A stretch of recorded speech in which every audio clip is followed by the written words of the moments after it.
दिव्यांग लाभार्थ्यांसाठी एक मोठी आणि आनंदाची बातमी समोर आली आहे. कारण सन 2026 ते 2027 या आर्थिक वर्षासाठी शासनाने विशेष सहाय्य योजनेचा निधी मंजूर केला असून एप्रिल आणि मे महिन्यापासून थांबलेले अनुदान आता वितरित होण्याचा मार्ग मोकळा झाला आहे.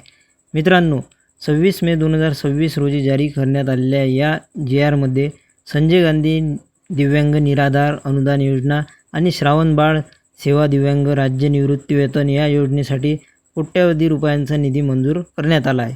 हा निधी थेट DBTद्वारे लाभार्थ्यांच्या बँक खात्यात जमा केला जाणार आहे.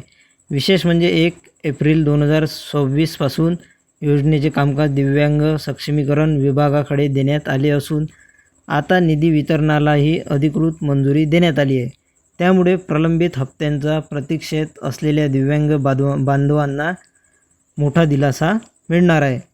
तसेच शासनाने पुणे येथील दिव्यांग सक्षमीकरण आयुक्तालयाकडे निधी वितरणाची जबाबदारी दिली आहे. त्यामुळे आता लवकरच लाभार्थ्यांच्या खात्यात पैसे जमा होण्यास सुरुवात होईल. म्हणून मित्रांनो, तुमचे बँक खाते आणि DBT माहिती अपडेट आहे का हे एकदा नक्की तपासा. अशाच महत्त्वाच्या माहितीसाठी आणि GR अपडेटसाठी आपल्या चॅनलला नक्की फॉलो करा.